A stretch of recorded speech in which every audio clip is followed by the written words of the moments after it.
And so another episode begins, my little sandals. What on earth is going to happen in this one? Because I don't script any of my episodes. It shows.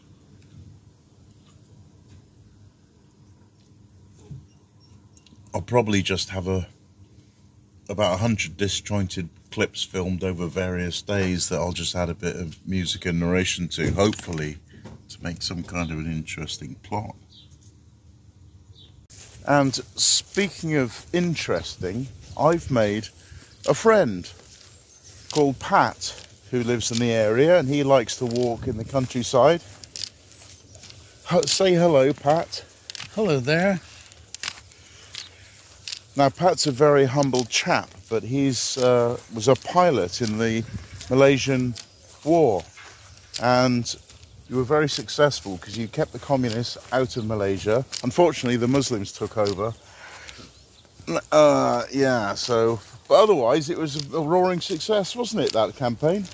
Well, you've got it absolutely right, actually. The campaign is still, to date, the only successful campaign like it. What, of thwarting communism? Of thwarting the opponents. Apart from that, of course. Yes. I was not a pilot during that time. It wasn't Malaysia. It was Malaya. Malaya, because And, it was under the British Empire at the time, wasn't it? It varied throughout. It all began before the war, the Second World War. But it really does stand out as one of the only successful such campaigns to date. Indeed. And to Americans listening, how did Vietnam work out for you? Did you stop communism? No, but the British Empire did in Malaysia. The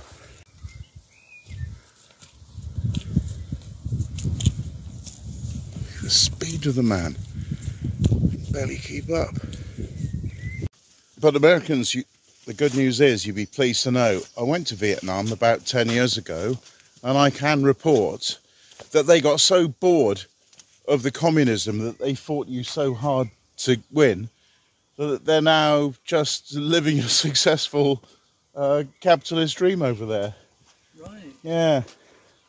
Now, had I had my slasher, that is a path I cut through. Really?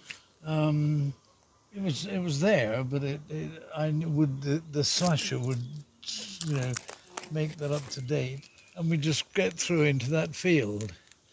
But we don't need to. This is the main footpath. Yes, this is actually, remember I read the poem by Robert Frost in my previous episode about the path less travelled. This is the path more travelled that I saw bend around and changed my mind and went to the grassy meadow over there by the river. All right. You actually went to Vietnam? I did. As a tourist, because when was that? About 10 years ago. Right. I used to have this job where I would work all summer and then travel around the world in the winter, and I ended up seeing 44 separate countries, one of which was Vietnam. Good heavens above. Seen far more than I have. Yeah, and I learned a bit of the language before I went out there, about 200 words. Oh, yes. So I could say, like, ciao, bap. Right. Stuff like that, which means hello, pretty lady. Did it work for you? Yes, the line hello, pretty lady did work, actually. Although it might have been the grand in my wallet that worked, but my personality came a very far second. I must admit, I've used that phrase this morning. Ciao, as I was pulling away from the... As I was pulling away from the parking in the flat area, three ladies who were rather not very pretty, I would say. Uh-huh. I said to them, I'm being held up by 3 lovely ladies here, and they laughed as they went past. You've still got it, Pat. So I've still got it. Still never lost it. But that wasn't in Malayan or Vietnamese. I learnt to say in Malaya, Saya Jatuh dari kapal terbang, which means I've fallen from an aeroplane. But the rest of the phrase, bearing in mind that on my first trip out there, I thought I made a record saying, in my logbook, saying there's very little chance for anybody coming down here, so... And also very little chance of people falling out of aeroplanes being able to utter those words. So, having Sayadari Kapal Terbang, the next bit was, I am your friend, I will not hurt you. So I didn't bother learning. It's good to get that out the way when you're fighting communism.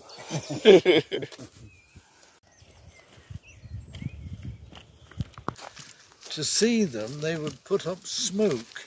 Uh-huh. And so they'd light, they'd have a fire going when they knew an aircraft was due.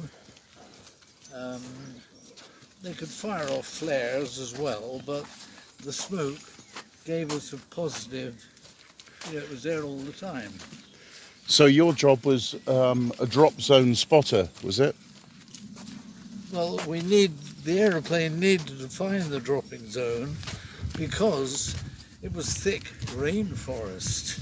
Oh yeah. And the only way to find it was it was precision dropping, you see. Get it a few yards out and they'd never find it.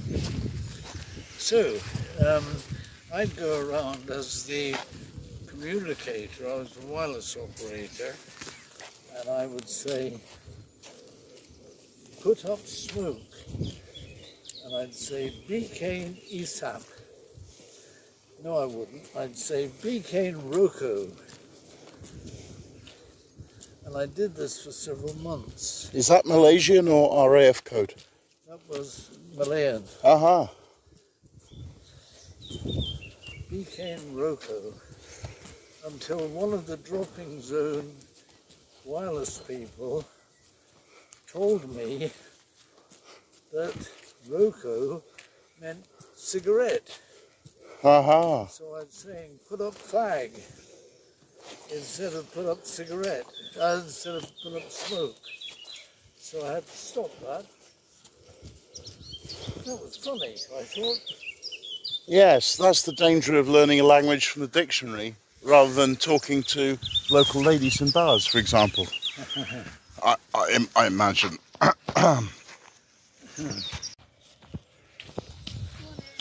Morning. Morning. Yeah, we sat and drank our way in the evening through, I think it was 8 pints each of Coke. Because that was all either of us drunk then. So we got, there was no beer at all. God, that's a young man's game. You wouldn't want to attempt that now, would you? Well, he wasn't able to because he got killed later.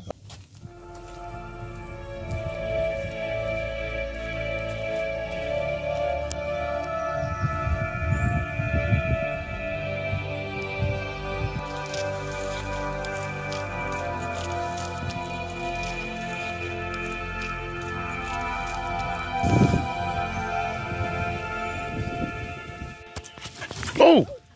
Jumpy. You in a few minutes, you'll understand. Lovely spot. Dudley. Dudley. And it's been down here for quite a while.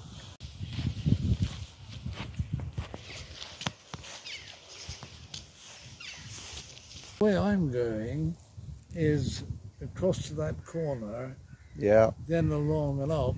So Yes, I'm veering off left now to use the public lavatory. As you said. Indeed. You may well catch me up before I get, Because I'm going back to the car where, you know, so possibly see you back there. Okay. Because it depends how, right. Yeah, I won't be hurrying because it's a hot day and I'm wearing all black. Not because I'm a goth or autistic or a nerd or anything. Right. So, right then, all the very best. I'm glad we met up. Yes, that was the most stimulating intellectually and physically walk. Thank you, Pat. I'm not sure what all those big words mean, but... Very much enjoyed walking with you, See in other you words, later. on many levels. See you, Pat. All the very best. When he said goodbye, he actually swung his walking stick into my testicles, but I didn't want to make anything of it at the time.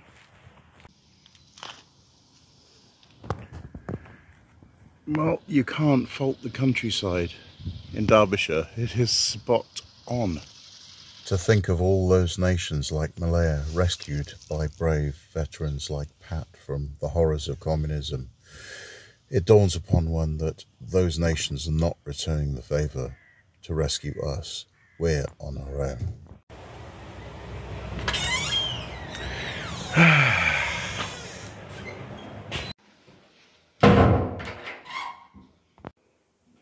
Oh no.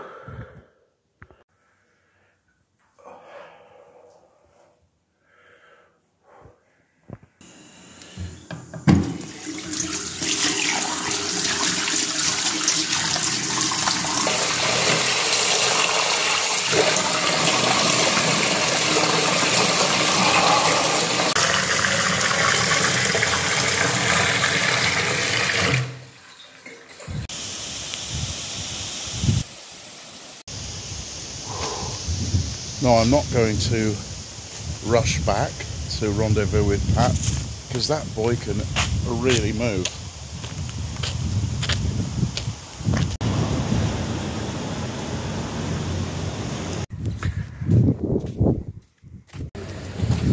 And guess who I bumped into at the B&M car park on the way back?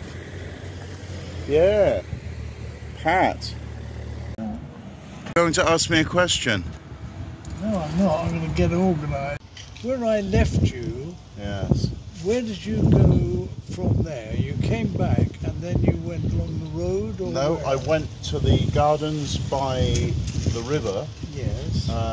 And there's a public toilet there, which you lot have seen that episode, but not in every detail, just enough. And then I walked back along the road rather than coming back through the You went countryside. along the road? Yes, on pavement specifically. And back to the ranch. Leave it unlocked because no diversity here. Yeah, I think that's the way to do Britain, is to just hang around in the remote countryside where the replacements do not inhabit. Controversially, hope I got away with saying that. Oh.